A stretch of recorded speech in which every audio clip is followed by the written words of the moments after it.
Hanap mo ba ay sasakyan na magagamit mo sa business, pang-travel, o kaya naman pang-family vehicle? Kung ganon, para sa iyo ang video na to kaya panoorin mo hanggang dulo. Pero bago natin simulan ang pagpapakilala sa mga unit ay may good news po ako para sa mga followers at subscribers ko sa Joanne Tusing YouTube channel, EJ Autotrack PH YouTube channel, Joanne Tusing FB page, and of course, Joanne Tusing TikTok account. Na kung mag-avail po kayo ng unit sa akin mapa-cash, bank PO or in-house bank financing transaction, ay magkakaroon po kayo ng additional freebies na galing po mismo sa akin. At ito ay ang dual channel dashcam at ang golf umbrella.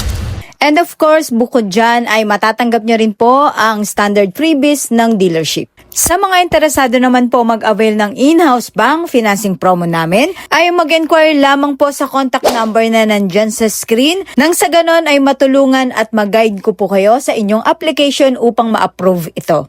Then kung gusto niyo naman po makita ang mga unit ng personal at may oras po kayong pumunta sa showroom, ito po ang address, makikita nyo dito sa screen, and hanapin nyo lamang po ang pangalan ko. At kung wala naman po kayong time na pumunta sa showroom, ay pwede po tayong mag-transact through call or text. Ito po ang contact number ko, 0916-406-5878. Viber ready na rin po ito. Then saka na lang po kayo pupunta sa araw ng release pag magsasign na po kayo ng mga documents. Ang ilan sa mga unit na pwede nating pagpilian dito sa Photon, una na dyan ang 2025 Photon Wonder Double Cab. Isa itong mini pickup na nagkakahalagang 788,000 pesos. At pwede pa pong bumabayan dahil may discount po tayo, and pwede nyo rin pong i-loan dahil meron din po tayong in-house bank financing. Ang engine po nito ay 1.6 liter gasoline, 4 inline paired with a 5-speed manual transmission. Ang Photon Wonder na to ay astig pa rin kahit mini pickup ito dahil ang maximum power nito ay 118 PS at ang maximum torque ay 152 Nm.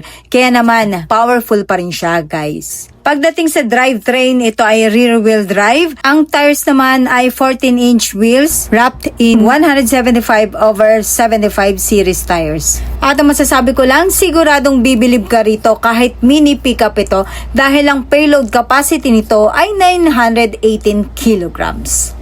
Next ay ang 2025 Photon Harabas TM300. Isa itong light-duty truck and it comes in various configurations including drop side, wing van, F-van, and MPV or tinatawag na multi-purpose vehicle. Ang MPV version can seat up to 16 passengers. Ang Harabas TM300 ay may engine na 2.2 liter diesel na may maximum power na 87 horsepower and 220 Nm of torque. Ito pa ay 5-speed manual transmission and rear-wheel drive. Ang TM300 ay may 10 feet body length at may payload capacity na 1.2 ton. Ito naman ang 2025 Photon Harabas Miler MPV with dual aircon.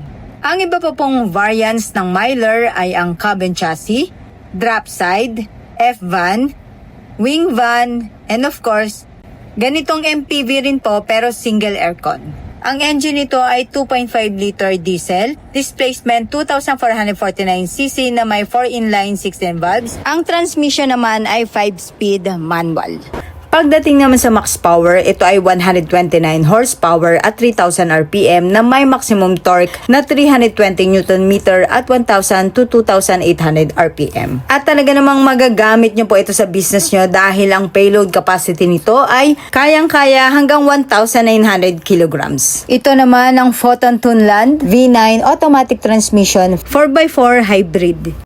Isa naman itong full-size pickup truck na may 2.0 turbo diesel engine with a 48 volts hybrid system. Pagdating naman sa transmission, ito ay 8-speed automatic and a 4x4 drivetrain. Kung power naman pong pag-uusapan ay hindi rin pauhuli ito dahil ang maximum power nito ay 161 horsepower at 3,600 RPM and 450 Nm of torque. Grabe, pag pumasok ka naman sa loob nito, napaka-elegant and sophisticated tignan ng interior. Napakarami rin itong convenient features, driver assist technology, safety and security features. At ibabahagi ko yan sa full review na gagawin ko soon. Ito naman ang Photon Traveler X 16-seater automatic transmission. Isa po itong malaking van na tulad ng MPV, yung pinakita ko kanina na Myler at Harabas TM300 ay pwede po itong pang business or family vehicle.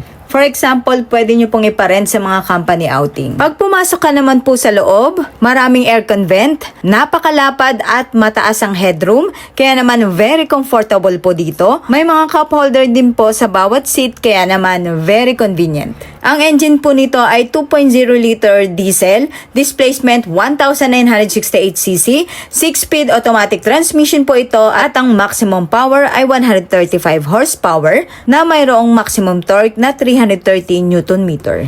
Next ay ang Photon Tornado M4.2C 14 feet 6-wheeler. Isa po itong cargo truck na available in various configuration, including cab and chassis, drop side, F-van, and dump. Pagdating naman po sa engine, ito ay 3.8 liter Cummins turbocharged diesel.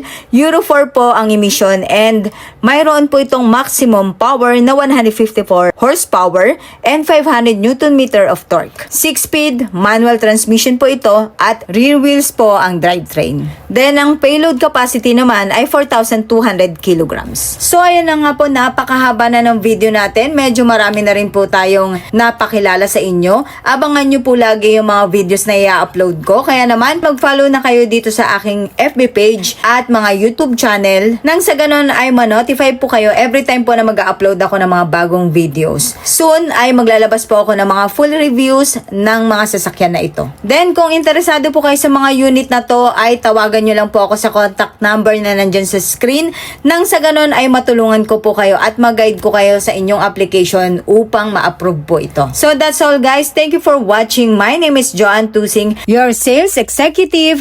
God bless everyone.